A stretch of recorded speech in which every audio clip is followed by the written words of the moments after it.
A Jacksonville Beach woman says her right to freedom of speech is being denied by the city after she was told artwork hanging on her fence violates city code. It's a story you'll see only on First Coast News. And the woman tells Brittany Dion that she's become a target because of her political views. And she claims that the city's not taking threats against her seriously. For 1 hour every morning, 68-year-old Sonia Fitch sits outside of her home, holding a red sign with big white letters that spell the word courage.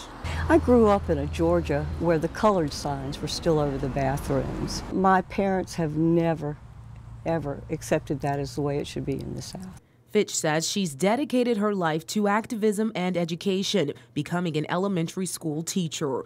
She's since retired and taken up expressing herself through art that she hangs on the white fence surrounding her home. But not everyone enjoys her heavily political, artistic expression.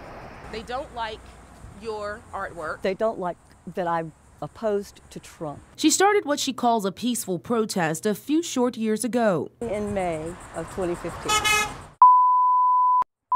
In the time we spent with Fitch at her home on 9th Street, this was an ongoing occurrence. People shouted vulgarities and curse words as they drove by. It's just unbelievably filthy stuff. Fitch says she's had enough. She complained to city leaders at a council meeting. That's where we met her. She says she's also complained to the Jacksonville Beach Police Department. The Jacksonville City Beach Police had told me on 3 different occasions that that was acceptable free speech to counter my free speech on my fence. Fitch says things boiled over recently when she was physically threatened by a neighbor. And he was just hoovering over me and pushing me towards the fence. She called police but says they did not take the confrontation seriously. We went by the neighbor's home. Although a truck was outside, no one came to the door. Love what she does. Yet neighbor Martha Backer says the situation is scary. Do you wish that she would just stop the art? Not at all. Fitch says she'll continue to express herself now more than ever. Why put it on your fence? Some people may say you're asking for this attention. My peaceful protest. I wanted to be heard. So this is how I did it.